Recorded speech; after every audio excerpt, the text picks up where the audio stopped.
Hello, I'm Chris Moon, a fellow artist manager, and I will be your guide through tough love, adventures in artist management.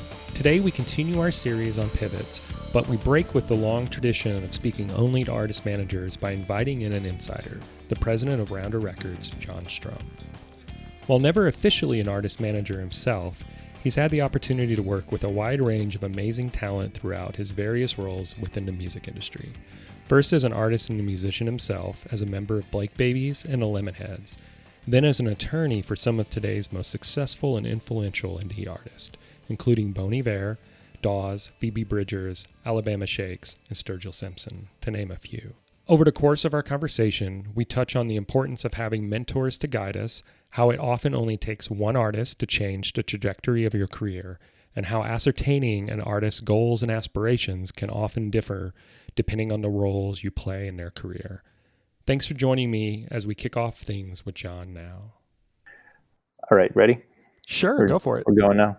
Mm-hmm. Hey, I'm John P. Strohm. I'm the president of Rounder Records, which is a 50-year-old label known for sort of roots Americana music, but has represented many, many genres over the year, most genres, I would say.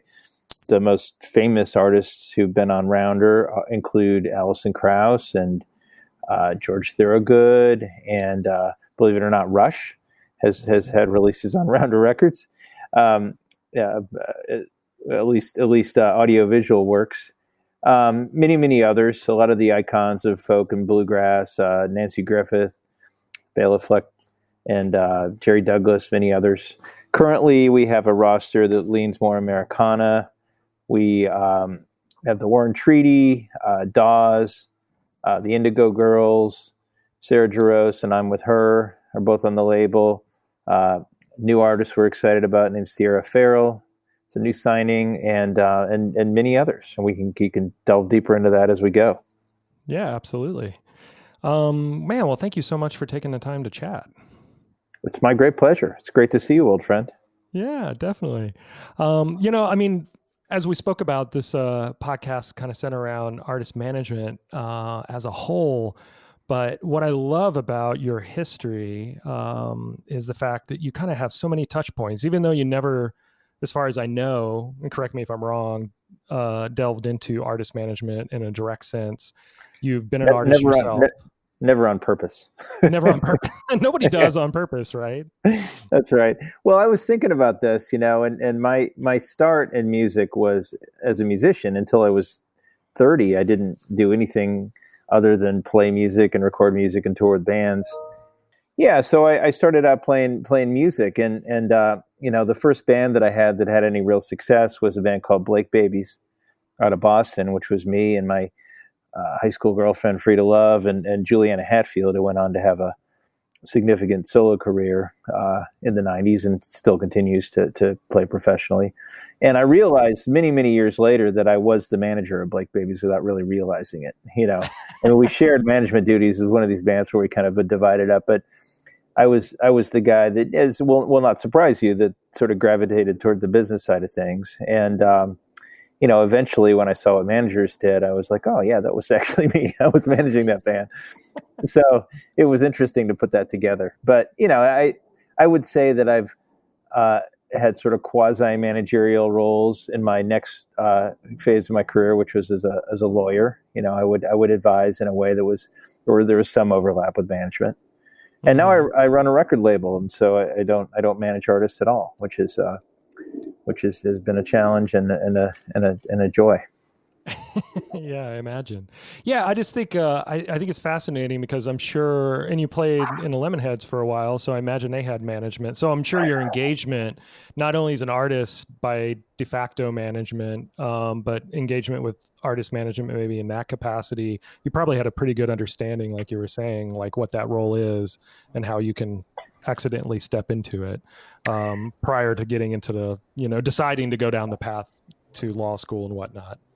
When I was in the Lemonheads, it started out, there really wasn't a manager. We didn't really need one. We kind of did it all ourselves. We had a record label called Tang Records, where a guy ran the label, and he would do stuff like send records to radio stations, and we actually booked our own tours and stuff. So we would just kind of divide up the work. So when I rejoined the Lemonheads after they were a big band, playing, big festival stages and touring theaters and stuff, yeah, there was a management company.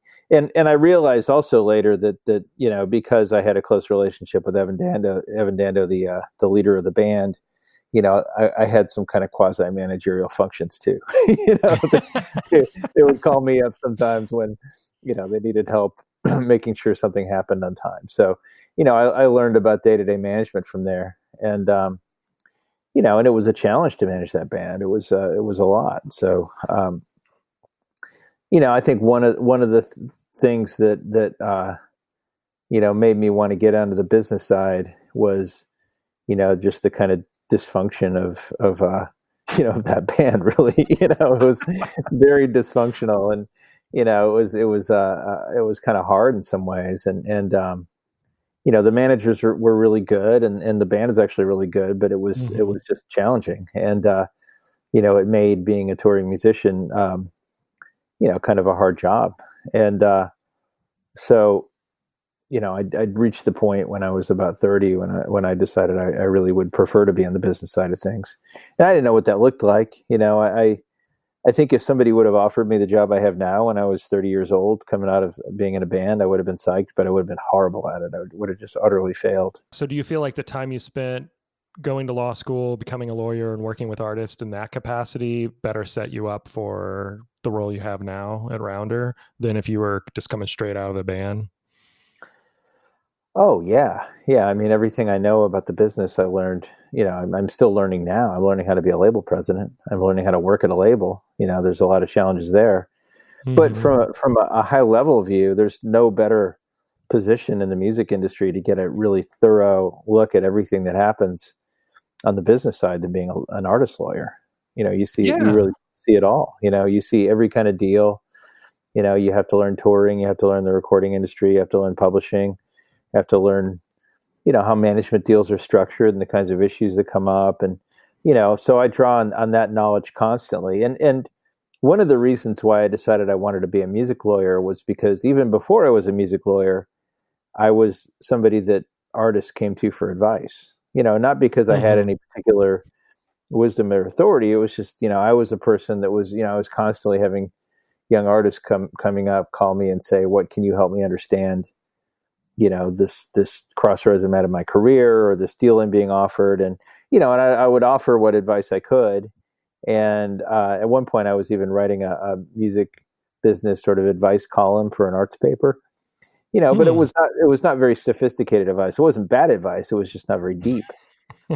And I realized once, and then I went to law school and I became a regular, corporate lawyer for a few years and had to find my way into the business.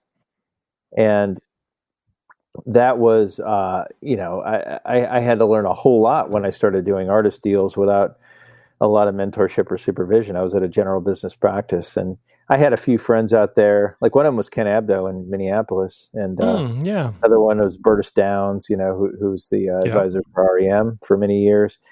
My old lawyer, this guy David Prossi in Georgia. I could call these people up and ask questions.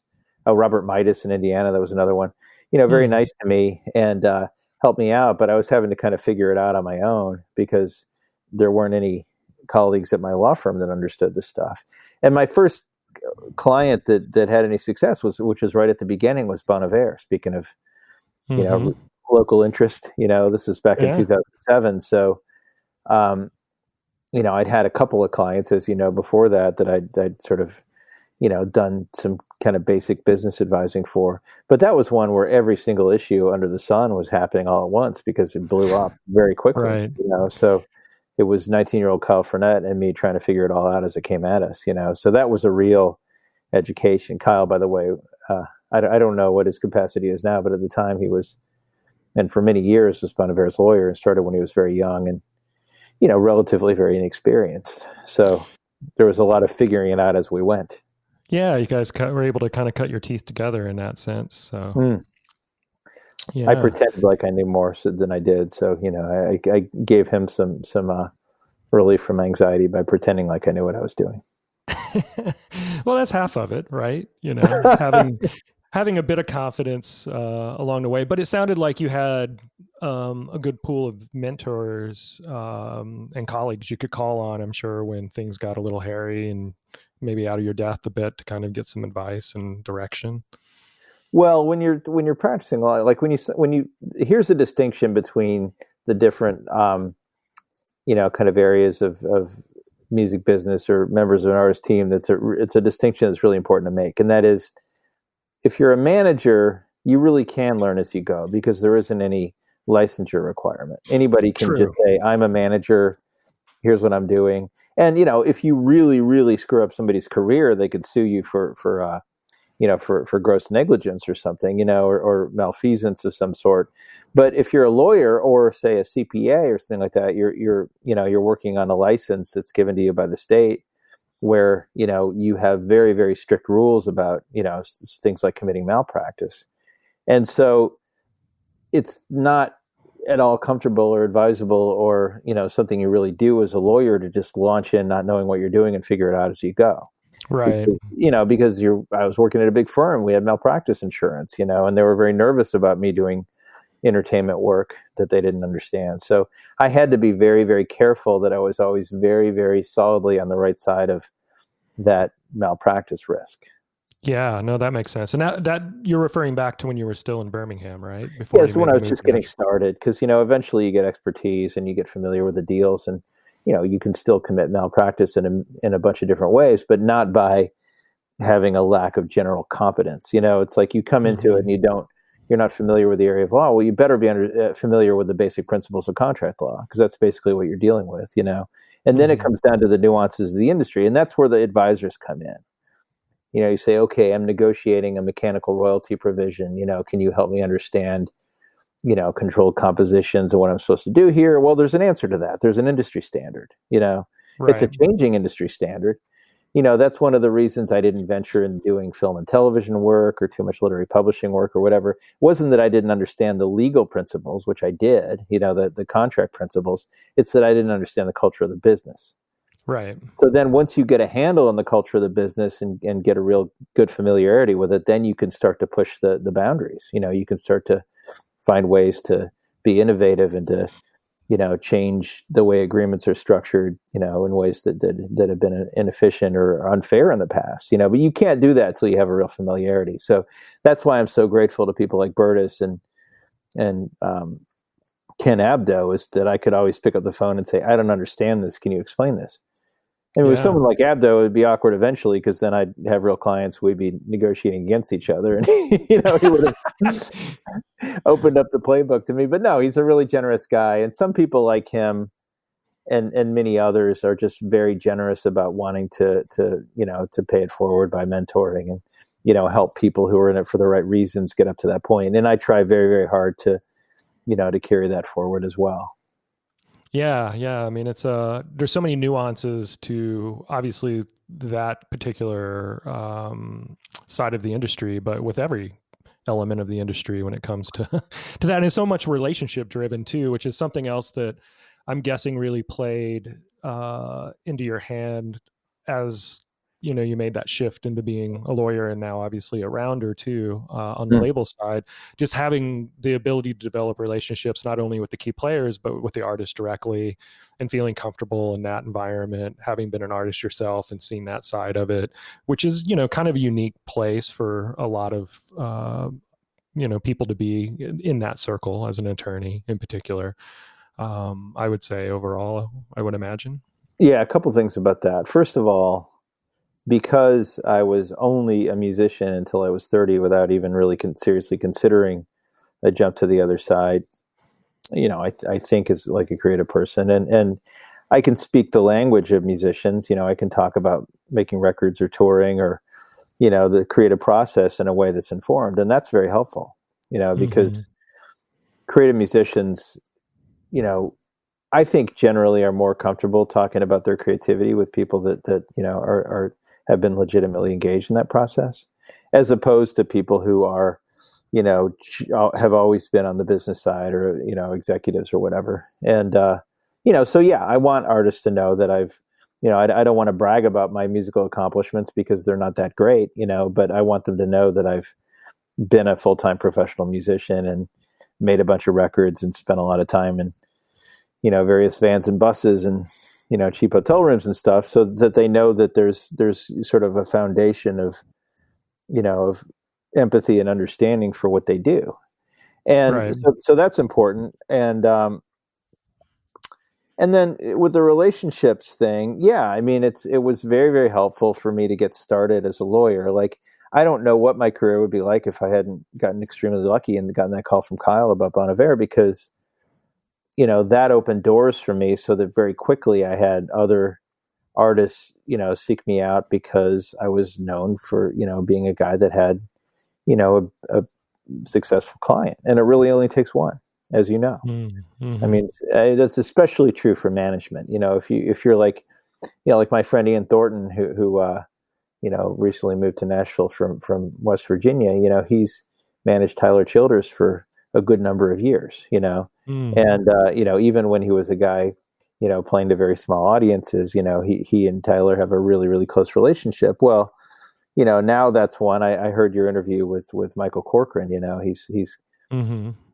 affiliated now with Corcoran because he's on his own as a manager and has a client who's playing arenas, but he's that's, I'm not going to say that's pure luck. It's, there's a lot of skill to maintaining and building a relationship like that. But when an artist blows up like that, that's a very lucky break, And Yeah. so, that's a great place to be as a manager, that's an enviable place to be as a manager, but it's like, how to put together a career as a manager where you put yourself in the right place at the right time where you're going to get that client. That's incredibly challenging, and you can build a roster that's, lucrative and successful and, enough to support a livelihood without having a client like that, with law practice too.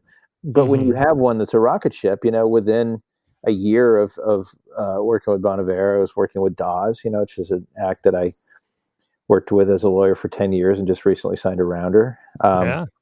Civil Wars, it's like those artists wouldn't have hired me if I didn't have that client to begin with, And then very soon after that, Alabama Shakes, they, you know, the pitch, when I'm trying to sort of sell my services to them, which is necessary when you're entrepreneurial as any kind of music business person. Of course, you're going to drop names. You have to, right? Mm-hmm. You have to say, well, I mean, what do musicians respond to? They respond to people that they feel like is sort of culturally within their world. They don't want somebody who Mm-hmm. they don't feel comfortable talking to because they don't, understand what they do, and they want to know that they're joining a club where they're, are artists whose careers they covet, right? So, I Right. remember talking to Alabama Shakes about Dawes. They're like, "Oh, we love those guys. Oh, okay, great." That's the one that resonated most with them, Hmm. because they were this, young band coming up that they thought was kind of similar to what they were trying to do. Right. Yeah, and I think a lot of those artists that you worked with early on, I mean, the Civil Wars is almost a story in and of itself, just the Mm. route they took and chose, which was an outlier at the time. But just to complete that thought, you look at Dawes and you look at Alabama Shakes and you look at Justin's work too, you can almost immediately go, these are career artists. Mhm. They aren't necessarily, yeah, they might have their moment that kind of launches and opens all the doors and all the opportunities, but you almost, to me at least, looking back early days with those artists just on the outskirts as a fan, it's just like you felt like they were going to make records for 10, 15, 20 years that were going to be, pivotal and worthwhile. So it's almost as if you were creating um, a roster on the lawyers front that kind of emulated that or attracted that component, I would think. Well, that's one of the reasons why, because I continue to build roster as I got to Nashville. First artist I really signed up when I moved to Nashville was Sturgill, which is another one Mm-hmm. that went that way. And as I was on my way out the door, that's when Phoebe Bridgers was breaking. Who's another artist that I signed up several years before anybody cared. So that's one of the reasons why the folks that hired me to do the job I have now thought it was a good idea. They're like, well, Yeah. there's a consistent track record of finding the right artist. Now, the thing that which is definitely, makes it challenging to do real A&R compared to building a law practice like that is that, I had probably a dozen clients over just about that many years, so kind of one a year that became real career artists, the kinds of Mhm. artists that, are, not necessarily quite household names, but are known around the world and, main stages of festivals, Right. uh, big on year-end lists, sort of definitely having the kind of career that supports, a good livelihood for whoever the creative person is, but there were a lot of, for all the, Sturgills along the way, there were also a lot of, the Kyle Andrewses along the way, great Yeah. artists who, you could look at it and say, there's absolutely no reason why this, shouldn't be a household name, but then for one reason or another, and it might be the choice of the artists themselves, it just doesn't happen that way, you know. Yeah. And I give that example because that's an artist that we worked with together, way back in Right. 2005, and I was very much convinced that Kyle Andrews was going to be, you know, the next, Conor Oberst or something like that. And now that I've kind of followed his career and know, sort of where he is in life now, I see that that probably isn't what he wanted, Mhm. and probably his career direction was steered in, in terms of what his own goals and interests were, which is an interesting conversation in itself. When you're doing Right. any kind of work like this, working with artists and trying to move their career along, it's like you better understand what kind of career they're trying to have. So now that I'm Mhm. doing A&R for an ambitious label that that wants to be able to compete with majors, I really have to ask those questions. Because Right. in a lot of ways, it's a real problem if I sign an artist that shows a lot of artistic promise and then learn later that they don't have the kind of ambition that's going to, make them think it makes sense to get in a van for 200 nights a year. Complete meeting in the minds about what you're building and where you're going with it, because otherwise it's going to be extremely frustrating. And that goes for, it's less so for a lawyer because you take less risk when you take something on where it's just like, well, if I spend some time on this, I'd lose that time. If you're a Mhm. manager, the commitment is a lot bigger than that. If you're Yeah. a label, you're going to risk a lot more money and a lot more resources. So Right. this is something that it's really really hard to get down to a science. But if you are in the role of discovering, quote unquote, discovering and signing talent, you better have a long list of questions you're asking, that go Right. into that decision, or you're going to have some probably unhappy surprises when it comes to not having your understanding line up about the ambition or you know sort of abilities of the artist to follow through. Right. Yeah, and along those same lines, you mentioned Ethan earlier with Tyler, but how often do you look at the overall team when you're, on either side of the fence? As an attorney, obviously, you were looking at it too, going, okay, this artist has ambition, they have a good team behind them, I could see where this could go, but it's even more crucial with the investment you're making now on behalf of Rounder, I'm sure, to see that balance within that, to achieve that potential. As a lawyer, there are two different categories of artists that I would pick up for representation. One of them was if somebody showed up and they had work for me to do that I could bill and they would pay. Yeah. Okay. If that was the case, I would rarely say no. And I had some misunderstandings with some artists where manager would show up and they'd say my country act has a publishing deal with a Nashville publisher. I need you to negotiate this contract for me, and I would do it. And I would Mhm. maybe charge them a flat fee by the hour, whatever. We get through that deal, and then they come back and say, okay, now we want to shop a deal. And Mm. that might be something that would be I would have to say no to, because shopping a deal is asking me to use my credibility, which is Right. if you're in a position where you're sort of relying on the relationships and contacts you have with people, then you have to keep those very very tidy, in the sense that anytime you start just sending a deluge of stuff to people that you don't believe in the quality of it, then you lose your credibility with that person, Mhm. and you might lose the opportunity to send them stuff. So I would sometimes say, no, I'm not going to shop this, and I wouldn't have to say no because I don't think it's good enough. I'd say no because I don't, except with rare exceptions, I don't shop, because that's the other category, is developing artists that are just amazing, where I feel confident that there's a career ahead, Hmm. either just based on the quality of the music and the way they connect with an audience, or based on the team that's around them, or something you can measure and the research you're doing, like, okay, they can't afford me right now, but in a year or two they can. That's the Right. situation, like with Phoebe. She didn't have a team at all when I got involved. It was somebody was trying to sign her to a publishing deal and sent me a demo, and it just knocked me on the floor. And Yeah. so I met her, 20 years old, whatever. It's just like, oh, I don't care when you can pay me. This is, we're gonna do something here.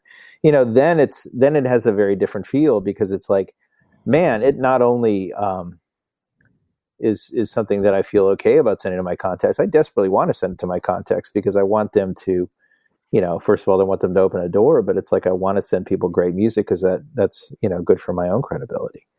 And Right. the way that she got signed to her deal, at least the head of the label told me, was that he saw a clip of her singing on my Facebook page, Oh, wow. and was like, "What is this?" And reached out to me. It wasn't a shopping situation; it was just a friend to friend through social media. Which is kind of amazing, right? That is, yeah, that's But awesome. I did have instances of artists that I would take on because it was paying work, where I wouldn't have shopped it, either because I didn't think it was good, or because I didn't know how to send it to the right contacts, would end up having a career, that was, kind of became a happy accident. I had a couple of, what ended up being quite successful mainstream country artists that, somebody just referred to me and said, here's some work, that I probably wouldn't have taken on if it was something that was like, go out and find an opportunity, because I wouldn't really know how to assess the quality, because the music is not really my taste. Right. And I'm not naming names because I, Oh, no, no, no, that's fine. But yeah, it's interesting that you distinguish between the two, because it is very true. And one of those elements, are actually probably both to some degree, I'm sure, come into play when you look at artists, for Rounder at a certain level. You have to kind of uphold the historic component of Rounder, but also I'm sure you want to be passionate about it and have your team be passionate about it, but you have to look at the business component in a way that maybe a traditional A&R person, i.e. a manager becoming, you know, involved in a label scenario and making those decisions, or artist at times. I mean, it makes it hard not to have that kind of nuts and bolts balance sheet component thought process to it, I'm sure. well, they're different, they're different kinds of signings now. So now it's okay. So that was the sort of two different scenarios that I would look at as a lawyer. So I have two different scenarios I look at as a label head too. You have some signings that are, you know, conservative signings. So like, you can look at, Mm, the business that they've done. You can look at what they need from a label, and you can, fairly accurately predict, the revenue, and how to have a profitable business around an established artist. right. Not It's not an exact science, but you can at least get yourself in the ballpark. So that's a Hmm. conservative approach to doing A&R, is signing established acts, and making the deal you can make, and being able to project that you're going to have a successful business around that artist. It's very risky to sign developing artists where there isn't developed business around there. So that's the gut check. That's where you have to be very confident. And I have a pretty long list of things I want to see before I'm going to make a move. Mm. I mean, it's if something is totally amazing, would I sign them if they don't have a manager and agent attached? Possibly. That was the case with that artist Sierra Farrell that I mentioned, and that we signed her Mm. on a YouTube video. It was just, we saw Oh, this wow. video for this song called "In Your Dreams." They'd kind of gone viral. But it was just Hmm. so compelling and so great that we just found her, and started a conversation based on this amazing video. And she didn't have a team, and because she was kind of a street performer. And Mm. we helped her find a team. We didn't sign her until she had a great manager and agent. She's managed by Dolphus Ramser, who manages Avid Brothers, and Yeah. booked by the same guy at Paradigm who books Tyler. So she's got a great team now, but it's like we were committed to making that deal before she had that team. Well, that's rare. Mm-hmm. We saw that as, we've got to get in on this opportunity before other people get onto it, because we were sure that there would be competition if we didn't, build that relationship and move pretty quickly. So I mean, she found the manager on her own, but we're willing to say, like, here are some, here are some names for people that we like to work with. But to circle back to a question you asked ages ago, that is a good one is, how much does the team have to do with signings? And, yeah, I mean, if it would be, we'd be much happier to find a young artist that's really promising with no team, where, we can kind of see how the team gets together, as opposed to them having a terrible team, Right. having a, like a hometown manager doesn't know what they're doing, or they're deeply committed to an agent that isn't going to really bring in the right kind of opportunities, because it becomes a real team effort. And, we can work so much better with a manager that understands how to work with a label, understands how to work with our system. There's certain managers that we just love to work with. And quite frankly, there's certain managers that make it tough. Yeah, that's true. What do you admire in the managers that make it easy? Do you feel like you have a strong partnership with, and or a strong working relationship? Like, what are some of the qualities that stand out? Well, look, I mean, it's a job that requires an enormous amount of professionalism to do well if you have a successful artist. Hmm. And, there can be a balance between somebody who's, kind of a higher level manager and a day-to-day manager, but somewhere there has to be some kind of very tight organization. And, and they would expect that from the label too. So, the conversation between, the project manager on our side and the day-to-day manager on the other side, has to be something that's happening productively and efficiently all the time, Hmm. and then in terms of the higher level planning, it's like an ability to kind of, we prefer for it not to be adversarial, not the manager sort of, constantly trying to throw the label under the bus or whatever for things that aren't necessarily deserved, but to, to have the ability to have conversations where you're sort of setting goals that you can achieve, and then setting forth a path for how to do that in a cooperative way. That's the best way to Hmm. work. You know, Big vision, nuts and bolts, ability to put it into practice, and having ample time to devote to the project, so you're not constantly trying to get the manager's attention. Right. Yeah, it's interesting you honed in on something that I think is really key, and it's how I, as a manager, always tried to look at all the relationships I had with labels, is that kind of collaboration partnership component. Mhm. It's like, and I'm sure as an attorney there might have been situations where it, early on in that relationship, it can become, well, not necessarily adversarial is not the right word, really, I think, because both sides are positioning themselves the best they can in a new relationship. But at the end of the day, I always found it important to make sure you walk into a situation like that on the best possible terms from a relationship perspective and a Mhm. partnership perspective.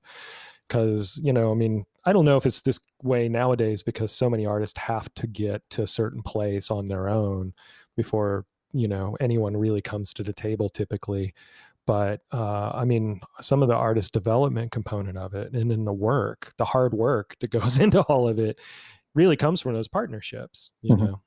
The root of that might be, obviously, is the artist. Outside of it's probably the manager in Mhm. most cases. But if you're Yeah. going to pull in a label, pull in an attorney, pull in a booking agent, publicist, publisher, it's like it's a team effort.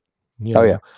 know, so, and when you're piecing that together with different people, yeah, eventually, certain alliances begin to kind of come into focus over the course of a career. I'm sure that begin to kind of elevate all those various playing pieces of the puzzle, and players to different places along the way. That's the thing that I find really fascinating about this industry. It's maybe different than others, and maybe artists have a hard time at times appreciating too, is just the fact that, yeah, there's a DIY component to it, and there's definitely competitive component, especially amongst artists, but there needs to Mm. be more of a collaboration component, across the board to have any level of success, I think. It's just not an easy thing to achieve on your own. Yeah, you bring up an interesting point, which I think is a good segue, which is, so I I made a big bet on the future of record labels, of our Mm, record labels, of Concord, and Concord is a big company. I think it's the fifth biggest music company in the world, and Frontline label, part of it is pretty big, big catalog, but it has the feel of a true indie because we have an ideology that's very artist forward. mhm. And I left, what I would say is a successful law practice, and which is dust now. If I Mm. had to go back to law practice, I'd have to start over. I'm feel confident I could get a job, but I wouldn't have a clientele. I'd have to Right. start over. You So had to divest. you know, Yeah.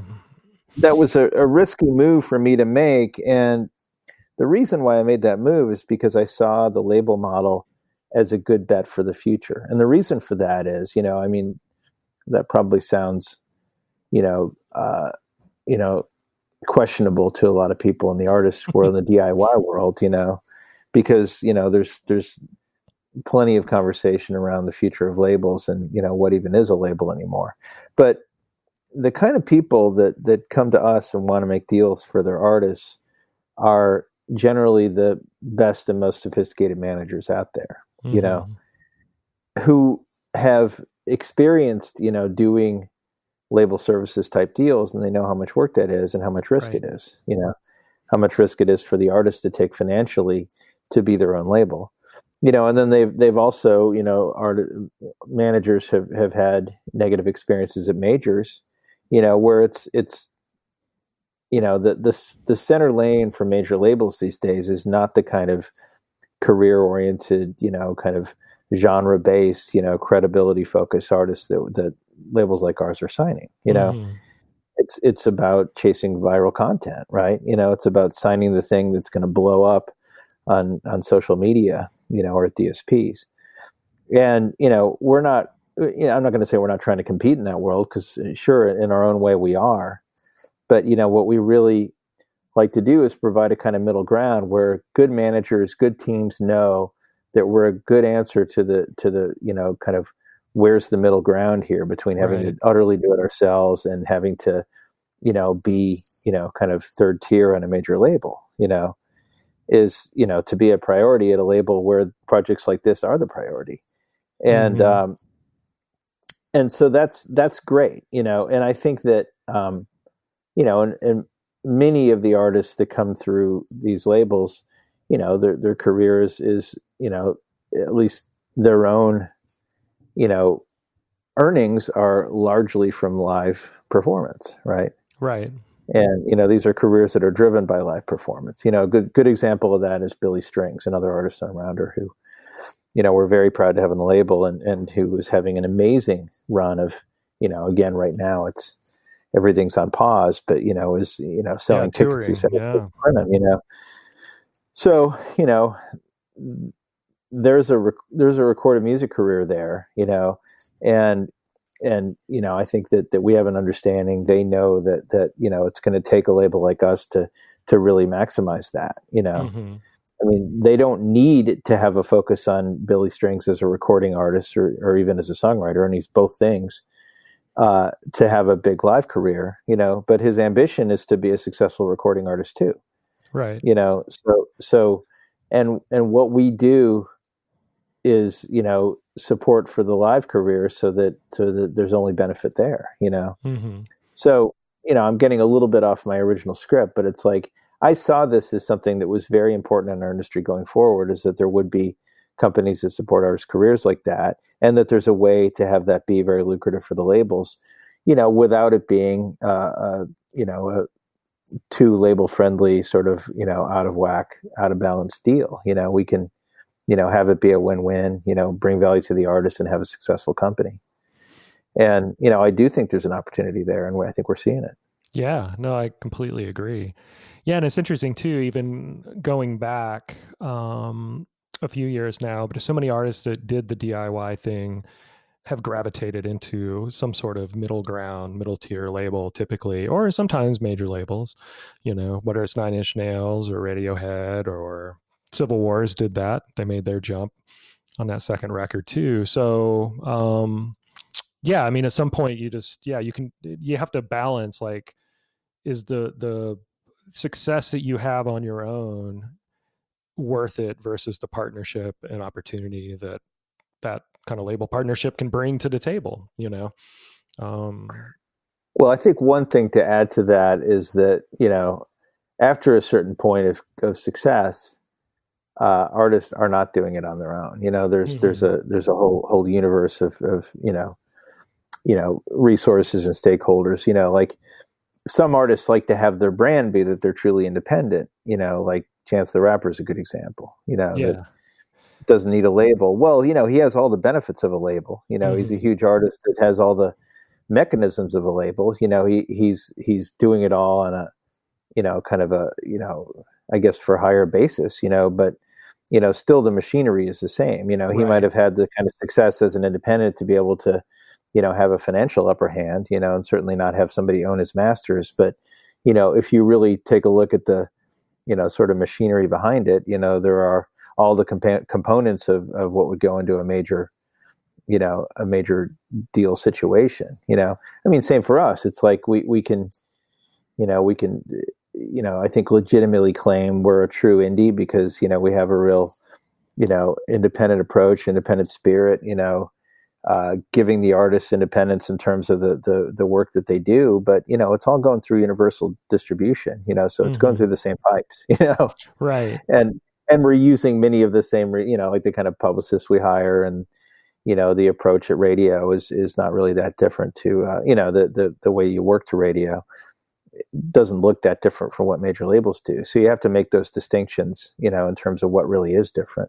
And I Yeah. think the important thing that's different is the respect for the artist's work and craft, and the willingness to for the most part, unless there's a you know a reason for it, to kind of stay out of the way of the creative process for the most part.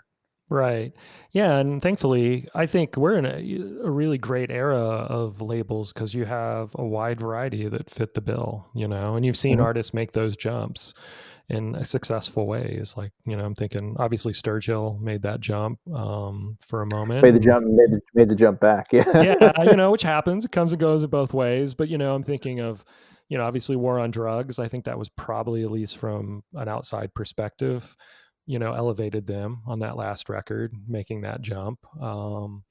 Yeah, I mean, it's ultimately you're finding hopefully the best possible partnerships you can in every Yeah, I think situation. you see some you see some artists who are at the level to be able to make a deal with any label. You could imagine sort of going from situation to situation. And like Fleet Fox is an example. They had Hmm. their early career on Sub Pop, and then they made the jump to None Such, which is Warner's, and then Hmm. this last one, it came out on Anti.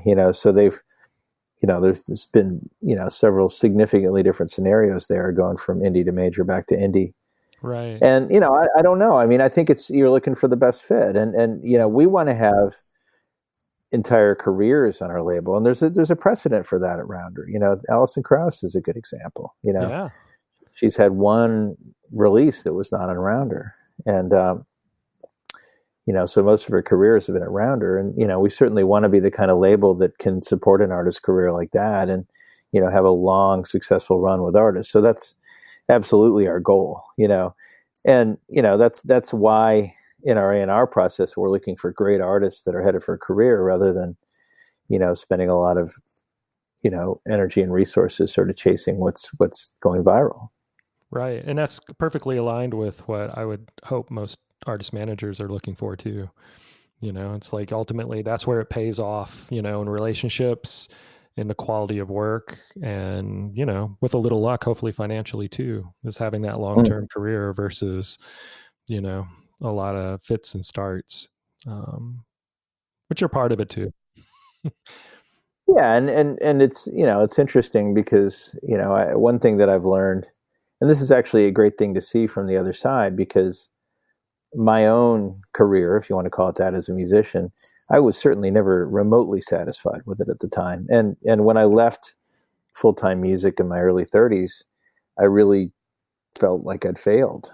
I felt like a failure. Mm, And because I got to the point where I'd done all this stuff and I'd done all this work and I'd, really given it a full effort. And then, before I went back to school, I was like, well, I can't even, I'm not even qualified to get a decent job. I was working in a record store, when I was getting myself back through school. I was like, this is frustrating. I feel like I have all this knowledge and all this, kind of growing expertise, and there's nothing I can do with it, which is very mm, frustrating. Now, when I look back on it, when I look at the period of my life, which is really my 20s, when I was actively in music, I'm so grateful because I got to do everything I really wanted to do. I got to make records that I'm still proud of to this day. I got to see the world. I got to, play on big stages and, get treated like a big deal, and like all, I get to get really close with a lot of amazing creative people and do cool work with them, so I don't want to do that now. That's not interesting to me at this point in my life. I'm so much happier being on the other side and, serving artist careers in the way that I do now. But, I'm grateful to have done it. And now I feel like it was a very successful period of my life because I had a lot of fun and I got to do that. I mean, it was depressing to have to reinvent myself, to hmm. have to transition. This is about transitions, isn't it? So that's good to bring up the theme. Yeah, and pivots. Yeah, just trying to kind of figure out how all this plays together, And you bring up a good point because it's hard to, in the moment, appreciate that. Sometimes you need space from it. Well, you can't, and here's the problem. And I know that anybody that's ever had a run at trying to be an artist is going to appreciate this. You wonder why artists have such big egos, and they often do. Hmm. Because to get up there and do that, your own personal work, to kind of put it on the line and sort of make yourself that vulnerable, you have to have some kind of armor. You have to Hmm. build up your ego to have the kind of confidence to think you could do it. You know, and there's really no exceptions to that. And so when you do that and you get a sense of yourself as being, this kind of personality that you have to invent for the purposes of what you do, it's really hard to tear that down. Hmm. Like my thought is, I could only really feel great about myself and what I do and feel like I was successful if I was acknowledged by fans, by the media, by Hmm. being rewarded with money or whatever. And I mean, you can only really feel satisfied with that if you're, Bruce Springsteen or something like that. If it's just, kind of universal adulation. Otherwise, you're like, how do I get to the next level? That's something that I see when you're working with career artists. It's like Hmm.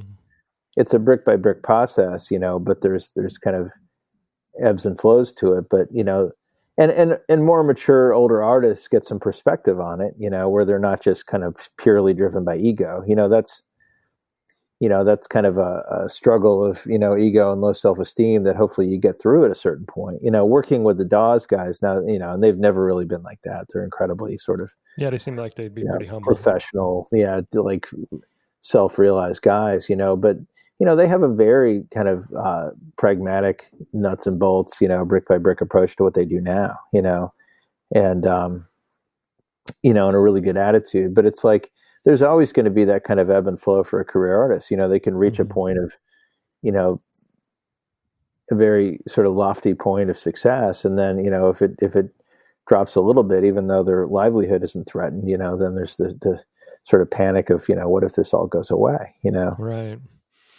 and and I mean we all feel that professionally. It's like you get to a certain point and you feel fortunate to be there, and then it's hard to feel that kind of security of like I know what I'm going to be doing in 5 years, but that's why we all work so hard. Right. I mean, that's the only constant, right? Knowing that at some point you're going to be doing something else. Most people don't in this industry, behind the scenes, don't end up in one role for too long, you know?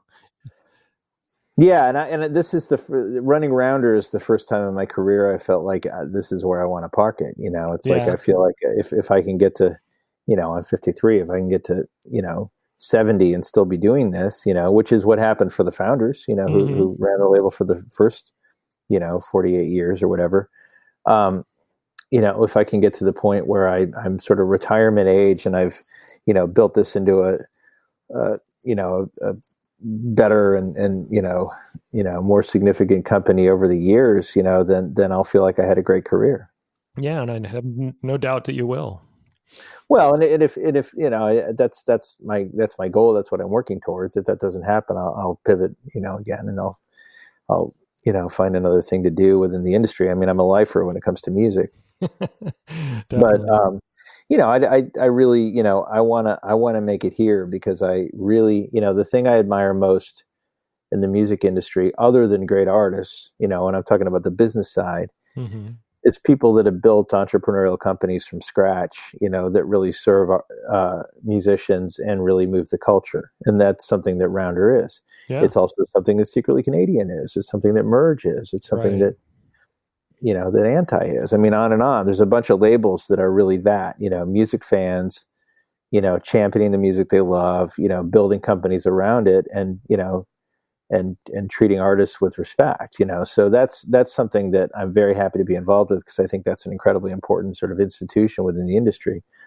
And, that's what I want to carry forward. So, if I can do that thing and do it successfully and do it for a long time, then I've done great. Yeah, absolutely.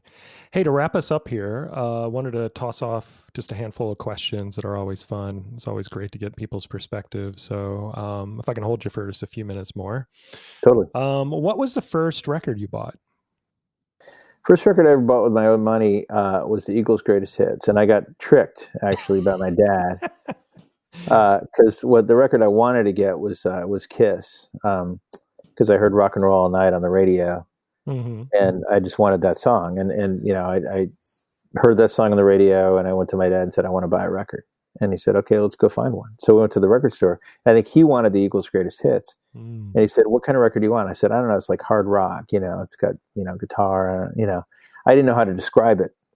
So he said, well, what about this? And the cover of that record's kind of badass looking, that sort of eagle skull. So he said, I think this is that kind of record. So I got it and I went home and I was really disappointed.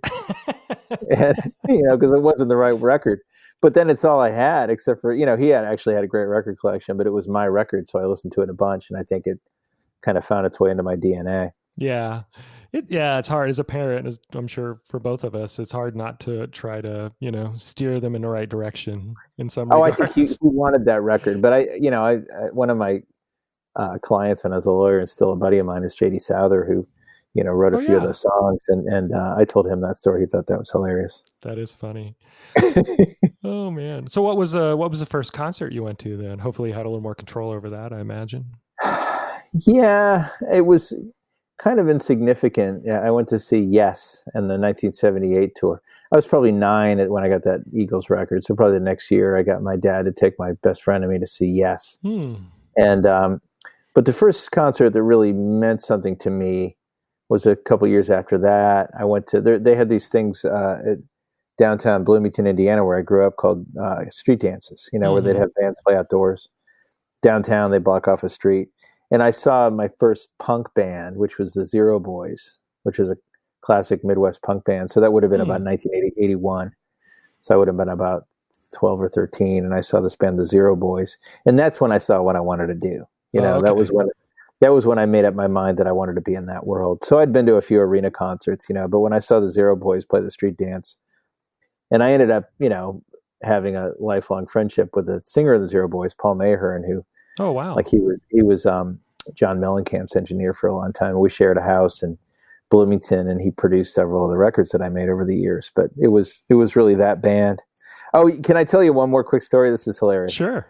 So when I moved to Boston, and I was 18, 19 years old, I used to listen to this radio show every Sunday called Metrowave, which was on the Emerson College station. And because Metrowave had a live band come in and play every Sunday. Because I couldn't get into bars, I could hear what the band sounded like. So all the bands that played in bars, I could hear what they sounded like. So I listened to it religiously. Okay.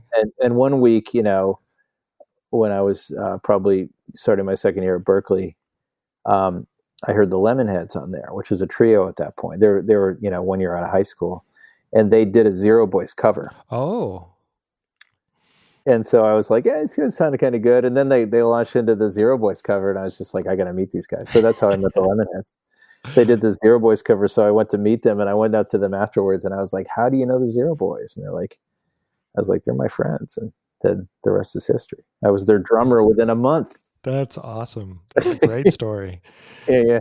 Oh man. Hey, I'll do you one better on the story front because I just thought of this earlier when we were chatting. This was before you and I knew each other, but when the Blake Babies got back together, they put a record out on Rounder, Yep, that's right. and you I'm guys around played a yeah, you played a showcase at South by Southwest, and I was managing a band called the Cash Brothers that put a record out on Rounder, and you guys played, Yeah, I think, right before or right after the Cash Brothers, but it was, you and I didn't know each other, but I was a fan of the Blake Babies. So it was like the fact that you guys were on that bill really, and playing again was a high point. And then, fast forward 20 years and here we are and you're running Rounder. So yeah. I remember the Cash Brothers. They kept shutting us down because it was over the maximum attendance for Fire Cut. yeah, it was a crowded We had showcase. to stand on stage and not play for 10 minutes. I kind of vaguely remember that. Yeah. Yeah, thanks, guys. Well, I'm still really close with Julianne and Frida, and we get together periodically and play. And everyone that I've ever been in a band with is still somebody I'm friends with, which is a good feeling. Yeah, and maybe a rare one to some degree for people, but that's great. What was the last concert you went to? Now that we're in the pandemic. Well, one of the artists on Rounder that's actually predates my time at the label, because I was his lawyer, is Rustin Kelly. Mm. It was actually a great night because it was a great week because I played my first ever round at the Bluebird Cafe, Songwriters Round, which was really fun. That was March 4th. And then March 6th, that was a Wednesday. And then the Friday night, Rustin had his first headlining show ever at the Ryman, which he sold out. And that was one of his stated goals from the time I first started working with him, which was just a pipe dream at the time because, he couldn't draw 10 people. It's like, someday I'm going to sell out the Ryman. I was like, all right. So we put out Rustin's album on Rounder, and it had enough success to sell out that room, and it felt very, very triumphant. It was a great night. It was that weird time when everybody was kind of wondering if we're still supposed to be shaking hands and stuff. Right.